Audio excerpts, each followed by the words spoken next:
0.25% आणि 4000 स्क्वेअर मीटरच्या वर 0.5% एवढंच वन टाइम प्रीमियम आता भरायचं आहे आणि येणे आणि सनद आता काढून टाकलेली आहे। त्यामुळे औद्योगिक, कॉमर्शियल आणि रहिवासी क्षेत्रामध्ये कुठल्याही अधिकाऱ्याकडे, तहसीलदारकडे, एसडीओकडे येण्याची सनद घ्यायची आता गरज पडणार नाही। हायकोर्टामध्ये अमिडाई कंपनीच्या संदर्भात सुनावणी झाली, त्यामध्ये हायकोर्टाने विचारणा केली की पार्थ पवार याच्यावर का गुन्हा दाखल करण्यात आला नाही,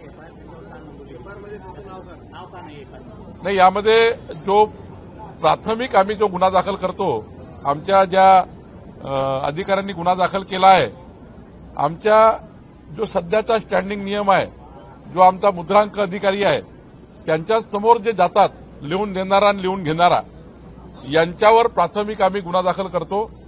मात्र चौकशीमध्ये जो अंतिम रिपोर्ट येईल त्यावर जे काही दोषी असतील त्यावर पोलीस जे इन्क्वायरी सुरू आहे, पुणे पोलीस इन्क्वायरी करतायत, त्या इन्क्वायरीमध्ये जर अजून त्या ठिकाणी आरोपी आढळले तर मग पुढचा पोलिसांचा भाग आहे। पण प्राथमिक जी तक्रार आम्हाला द्यावी लागते ती लिहून घेणारा आणि लिहून देणारा, हे दोघं जे आमच्या अधिकाऱ्यासमोर येतात, दोघं आमच्या अधिकाऱ्यासमोर सही करतात, त्यांच्यावर गुन्हा दाखल होतो। पुढचा तपास पुणे पोलीस करत आहे।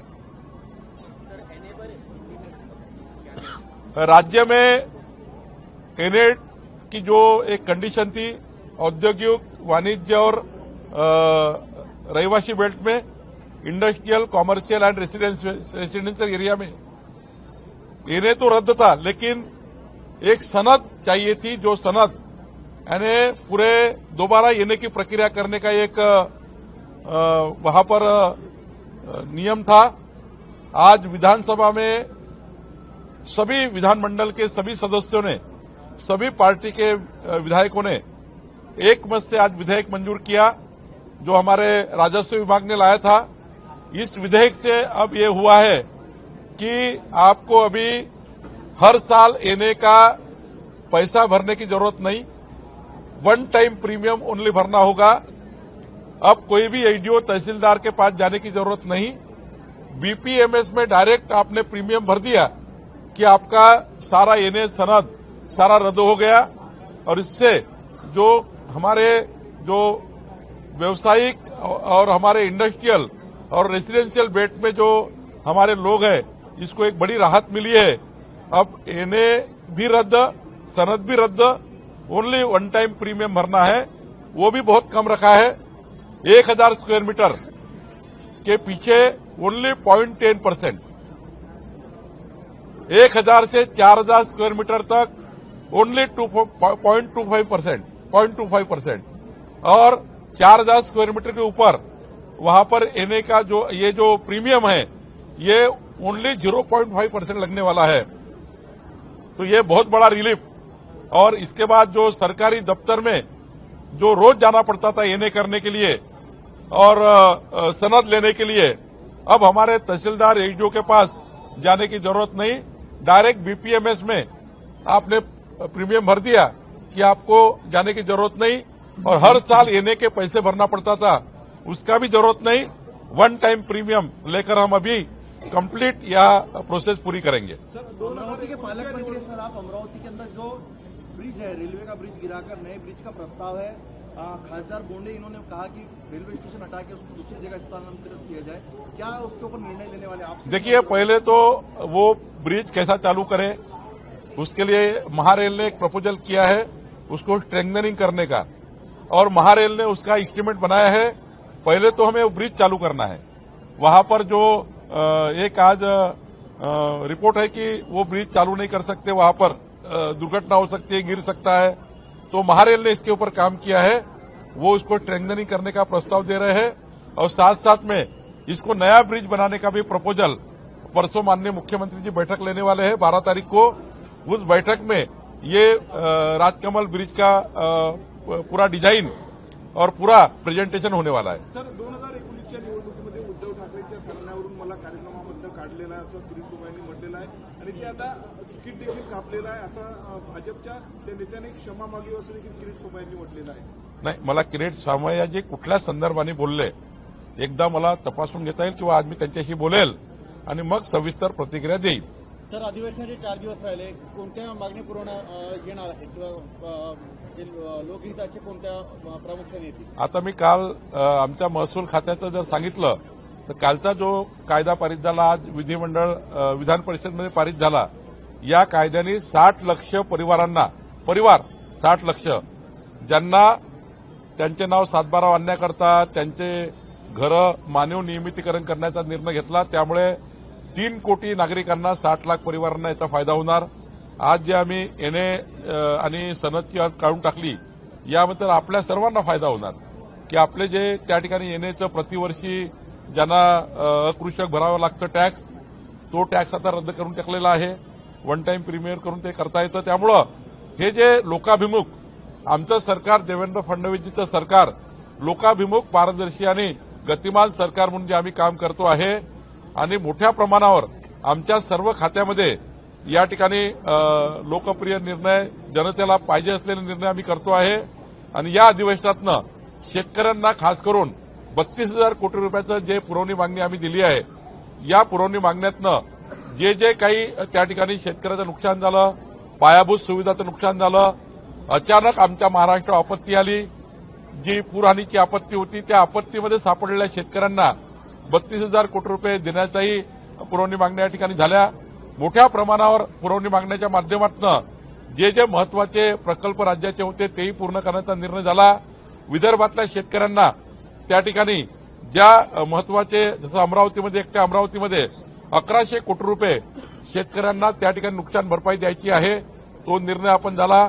नागपुरामध्ये आणि पूर्ण विदर्भामध्ये आणि महाराष्ट्रात, सर्वच महाराष्ट्राच्या सर्व शेतकऱ्यांना त्यांच्या रबी पिकापूर्वी त्या ठिकाणी त्यांना थोडी मदत करण्याच्या दृष्टीने आपण हा निर्णय घेतलेला आहे. एकंदरीत महाराष्ट्र सरकारचे अधिवेशन शेतकरी हिताचा आहे. शेतकऱ्याकरताच निर्णय होते आहे, शेतमजुराकरताच निर्णय होते आहे. आणि छोटे जे त्या ठिकाणी व्यापारी आहेत, जे छोटे त्या ठिकाणी इंडस्ट्रीज आहेत, त्या ठिकाणी रहिवासी बेल्ट आहे, याकरताही मोठे निर्णय या अधिवेशनात होत आहे. एकंदरीत लवकरच महाराष्ट्रामध्ये मुख्यमंत्री बळीराजा पांधन रस्ते योजना ही येऊ घातलेली आहे. मुख्यमंत्री बळीराजा पांधन रस्ते योजनेमध्ये शेतकऱ्याच्या शेतातले रस्ते बांधण्याचा निर्णय आमचं सरकार करणार आहे. लवकरच तोही प्रस्ताव आम्ही आणतो आहे, जेणेकरून महाराष्ट्राच्या शेतकरी शेतमजुराला महाराष्ट्राच्या अधिवेशनातनं, नागपूरच्या अधिवेशनातनं मोठा रिलीफ मिळणार आहे. शरद पवारांच्या खासदारांना स्नेहभोजनाचं निमंत्रण देण्यात आलेलं आहे. दोन्ही राष्ट्रवादीचे नेते एकत्र येणार आणि अजितदादा देखील जाण्याची शक्यता. मला वाटतं की जेवणासाठी कोणी एकत्र गेले तर त्याला काही अडचण नाही. मी जेवणासाठी कुणाला बोलवलं तर सर्वच जेवायला येतात. जेवण म्हणजे काही आपल्या राज्याची संस्कृती नाही आहे. जेवायला बोलवलं म्हणजे काही गडबड होते. आपल्या राज्यात ही संस्कृती नाही आहे. जेवण करायला कोणी कुणाला बोलू शकतं, त्यामुळं त्याचा वेगळा अर्थ काढू नका. शेतकऱ्याच्या हिताचं काम महाराष्ट्र सरकार करत आहे आणि खूपच छान काम करत आहे. परंतु बच्चू कडू यांनी आंदोलन केलं की 7/12 शेतकऱ्यांचा कोरा व्हायला हवा आणि तुम्ही त्यांना वचन दिलेलं आहे. त्यांनी आपलं माघार घेतली आहे आंदोलनातून. काय दिलेल्या वचनाची पूर्तता होईल का? समिती अहवाल. माननीय देवेंद्र फडणवीसजींनी राज्यातल्या शेतकऱ्यांना, गरजू शेतकऱ्यांना कर्जमाफीचा फायदा व्हावा याकरता प्रवीण परदेशी समिती नेमली आहे. 30 जून 2026 पर्यंत संपूर्ण अहवाल येणार आहे. आमचं सरकार धनदांडग्या लोकांना कुठलीही कर्जमाफी करणार नाही. बंगला, गाडीघोडा, फार्म हाऊस, गावात शेतात घरं बांधले, त्यांनी कर्ज उचललं आहे. मोठे त्या ठिकाणी फार्मर्स आहेत, त्यांना कर्जमाफीची गरज नाही. पण ज्या गरीब वर्गाला 40 वर्ष शेतामध्ये राबराब मेहनत करतो आहे, पण कर्जावर व्याज, सरळ व्याज चाललं, तो शेतकरी आत्महत्येकडे चालला, त्या शेतकऱ्याला आत्महत्या होऊ द्यायच्या नाही आणि पुढच्या काळात त्याच्यावर पुन्हा कर्ज होणार नाही. याकरता दोन्ही बाबींनी सरकार विचार करत आहे. एकीकडे अशी कर्जमाफी करायची आणि दुसरीकडे पुन्हा त्या शेतकऱ्याला कर्जात जाऊ द्यायचं नाही. या दोन्ही बाबीचा विचार प्रवीण परदेशी समिती करत आहे आणि आम्ही 30 जून 2026 पर्यंत या सर्व विषयाला एकंदरीत संपवण्याचा विषय आम्ही करतोय.